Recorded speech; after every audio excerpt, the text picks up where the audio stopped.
Bismillahirrahmanirrahim. With the name of Almighty Allah, who is the most beneficent, most merciful, most gracious, and the source of all knowledge. My name is Engineer Zainul Abidin, and I would like to warm welcome to all of you by saying the Islamic greetings. Assalamu alaikum warahmatullahi wabarakatuh. So students, अब तक हमने जो है exercise 14A question number 5 तक के जो questions हैं वो सारे सॉल्व कर लिए हैं और हमने अच्छे तरीके से सीख लिया है कि अगर आपके पास क्यूब या क्यूबॉइड हो तो उसका फार्मूला, उसका वॉल्यूम और उसका सरफेस एरिया आप किस तरीके से फाइंड कर सकते हैं।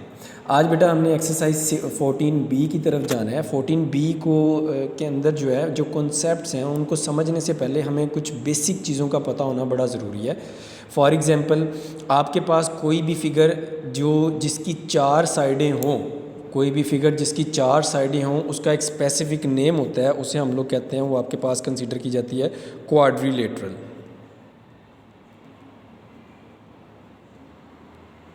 ठीक हो गया। ऐसी फिगर जिसकी 4 साइडें हों वो आपके पास क्वाड्रिलेटरल कहलाती है। अब अगर 4 साइडों वाली फिगर्स देखें आप, तो आपके पास बहुत सारी फिगर्स हैं। मिसाल के तौर पे आपके पास स्क्वायर जो है जिसकी चारों साइड्स बराबर होती हैं वो भी क्वाड्रिलेटरल है। आपके पास ये रेक्टेंगल है, इसकी चारों 2 अपोजिट साइड्स आपस में बराबर होती हैं, ये भी क्वाड्रिलेटरल है। यहाँ पे ये एक और आपके पास एक फिगर बनी हुई है, इसे ट्रेपीजियम कहते हैं, ये भी आपके पास जो है वो क्वाड्रिलेटरल है। अब क्वाड्रिलेटरल के अंदर जो है हमने फर्दर फिगर्स की आइडेंटिफिकेशन सीखनी है। मिसाल के तौर पे जैसे मैंने मिसाल दी कि अगर आपके पास जो है वो चारों साइड्स बराबर हों तो उसे हम लोग स्क्वायर कहते हैं। अगर 2 अपोजिट साइड्स, ये जैसे ये दोनों साइड्स आपस में बराबर हैं और ये दोनों साइड्स जिन पे सिंगल लाइन लगी है ये दोनों साइड्स आपस में बराबर हैं और जिन पे डबल लाइन लगी है ये दोनों साइड्स आपस में बराबर हैं, तो वो साइड जो अपोजिट साइड जिनके आपस में बराबर होती हैं क्वाड्रिलेटरल, उस क्वाड्रिलेटरल को हम लोग कहते हैं वो आपके पास रेक्टेंगल होती है। और रेक्टेंगल का एरिया मालूम करने के लिए हम लोग बेटा फार्मूला इस्तेमाल करते हैं, लेंथ मल्टीप्लाई बाय इसकी ब्रेथ या फिर इसकी विड्थ। ये हम लोग जो है रेक्टेंगल का एरिया मालूम करने के लिए फार्मूला यूज़ करते हैं। ये भी एक क्वाड्रिलेटरल है। स्क्वायर का एरिया मालूम करने के लिए हम साइड लेंथ का स्क्वायर जो है उसको फाइंड कर लेते हैं। सिमिलरली इसी तरह इस क्वाड्रिलेटरल रेक्टेंगल का एरिया मालूम करने के लिए हम length multiply by width use कर रहे होते हैं। इसके बाद जो तीसरी फिगर आ जाती है बेटा, ये आपके पास ये ट्रेपीजियम आ जाती है। सबसे पहले ट्रेपीजियम का एरिया मालूम करने से पहले समझना ज़रूरी है ट्रेपीजियम क्या होती है। ट्रेपीजियम बेटा आपके पास डिफरेंट जो है ना वो मैनर्ड में डिफरेंट अरेंजमेंट्स के अंदर 4 डिफरेंट साइड्स जो हैं वो आपस में अटैच होती हैं।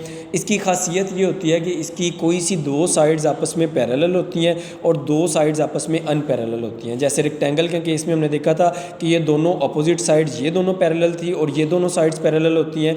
ट्रेपीजियम के केस के अंदर कोई सी भी 2 साइड, वो ये 2 साइड्स भी हो सकती हैं और वो ये 2 साइड्स भी हो सकती हैं। मिसाल के तौर पे इस ट्रेपीजियम के अंदर ये वाली साइड और ये वाली साइड, ये दोनों साइड्स आपस में पैरेलल है, ठीक है, और ये वाली साइड और ये वाली साइड ये दोनों आपस में पैरेलल नहीं है। अब अगर आपके पास जो है बेटा ट्रेपीजियम का एरिया आपने मालूम करना हो, जैसा कि आपके पास रेक्टेंगल का area simply length multiply by width से आप फाइंड कर सकते थे। अगर आप ट्रेपीजियम का एरिया फाइंड करना चाहते हो तो बेटा ट्रेपीजियम का एरिया फाइंड करने के लिए आपको क्या करना पड़ेगा, आपने सम ऑफ पैरेलल साइड, मतलब क्या है, ये वाली साइड और ये वाली साइड ये दोनों आपस में पैरेलल साइड्स थी, तो आपने इन दोनों साइड्स का सम फाइंड कर लिया कि इस साइड की जितनी लेंथ थी वो और इस साइड की जितनी लेंथ थी उन दोनों को यहाँ पे आपने ऐड कर लेना है और उसको मल्टीप्लाई कर देना है अनपैरेलल साइड के साथ। क्लियर हो गया। तो ये आपके पास ट्रेपीजियम का area 1/2 sum of parallel sides into multiplied by unparallel side, ये आपके पास ट्रेपीजियम का एरिया फाइंड करने का फार्मूला जो हमने इन क्वेश्चंस के अंदर जो है वो इस्तेमाल करना है। फर्दर बेटा यहाँ पे हमें पता होना चाहिए प्रिज्म क्या होता है। प्रिज्म का कॉन्सेप्ट जो है उसको समझना बड़ा ज़रूरी है इस एक्सरसाइज को समझने के लिए या इससे आगे इस चैप्टर में डील करने के लिए। तो बेटा प्रिज्म्स जो है वो आपके पास, एक तो याद रखें प्रिज्म्स के अंदर जो है वो 3D फिगर्स होती हैं। जैसे वॉल्यूम होता है, वॉल्यूम में 3D फिगर्स होती हैं, तो प्रिज्म्स में आपके पास 3D फिगर्स होती हैं और इनकी खासियत ये होती है कि आप इनको अगर काटते हैं, इनको अगर कट लगाते हैं, फॉर एग्जांपल यहाँ से इस तरह से आपके पास अज्यूम करें आपके पास इस तरह का एक बार लंबा सारा पड़ा हुआ है, ठीक है, ये वाली जो साइड है ABCD, ये साइड मैंने यहाँ पे अलहदा से जो है वो आपको बनाई हुई है ताकि आपको समझ आ जाए। अगर आप इस फिगर को जो है यहाँ से काटना शुरू करते हैं, काटने के बाद ये दो हिस्सों के अंदर तकसीम हो जाएगी। एक हिस्सा आपके पास ये वाला आ जाएगा और दूसरा इसका जो हिस्सा जो है वो ये वाला हो जाएगा।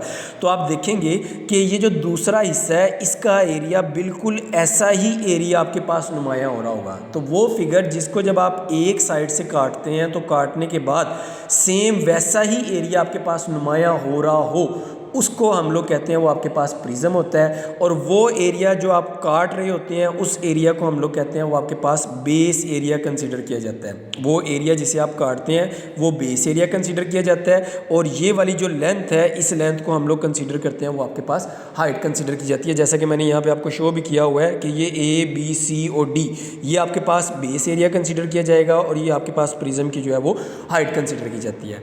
अब स्टूडेंट्स हमने देखना ये है इसके अंदर कि हमने प्रिज्म का वॉल्यूम फाइंड करना है, ये हमारा मकसद है।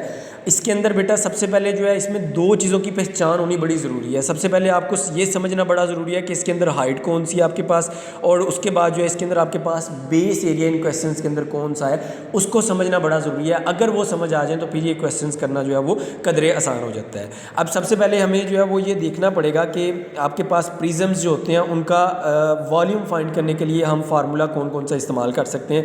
सो इसके लिए बेटा सबसे पहले प्रिज्म का एरिया वॉल्यूम फाइंड करने के लिए जो हम लोग फार्मूला इस्तेमाल कर सकते हैं वो base area multiply by height, हम लोग इस फार्मूले को इस्तेमाल कर सकते हैं।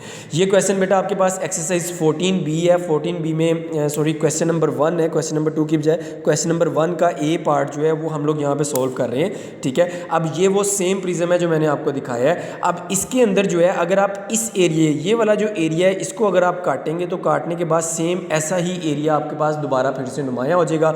और ये जो हाइट है, ये जो लेंथ है, इसको हमने इसकी हाइट मेंशन कर दी है। और प्रिज्म का एरिया जो है वो बेस एरिया इनटू हाइट के बराबर होता है। अब बेटा सबसे पहले हमें देखना पड़ेगा इसके अंदर आपके पास पैरेलल साइड्स कौन सी हैं और अनपैरेलल साइड्स कौन सी हैं।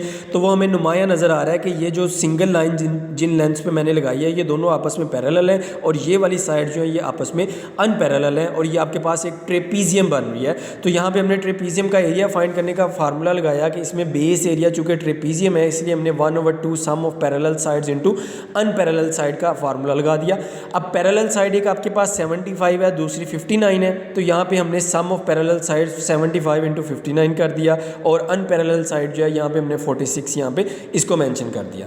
इन दोनों साइड्स को जब आप ऐड करेंगे तो ये आपके पास 134 आ जाएगा। और इसको सिंपली जब आप कैलकुलेट करेंगे तो यहाँ से आपके पास जो बेस एरिया जो है ये जो चार साइड्स हैं आपके पास ट्रेपीजियम की आ रही हैं, इनका एरिया जो है वो 3082 मीटर स्क्वायर यहाँ तक पहुँच जाता है। क्लियर। फर्दर जो है जब आप वॉल्यूम ऑफ प्रिज्म जो है वो मालूम करना चाहते हैं, ठीक है, वॉल्यूम ऑफ प्रिज्म का फार्मूला होता है बेस एरिया इंटू हाइट होता है।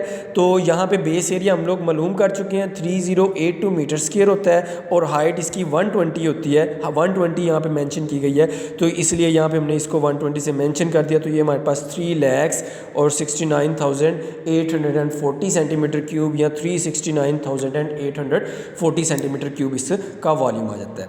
आज के लिए बेटा ये एक ही क्वेश्चन है, इसके कॉन्सेप्ट को समझिए, प्रिज्म क्या होता है, ठीक है, उसमें से ट्रेपीजियम कैसे है, बेस एरिया कैसे निकाल सकते हैं या फिर उसकी हाइट कैसे निकाल सकते हैं। अगर ये आपको समझ आ जाए तो फिर ये सारा का सारा चैप्टर आपके लिए करना कदरे आसान हो जाएगा। Clear students. फर्दर अगर आपको कुछ समझ नहीं आता आप मुझसे मेरे पर्सनल नंबर पे कांटेक्ट करके या फिर कमेंट सेक्शन में मुझसे पूछ सकते हैं। Thank you very much. Stay blessed. अल्लाह हाफिज़।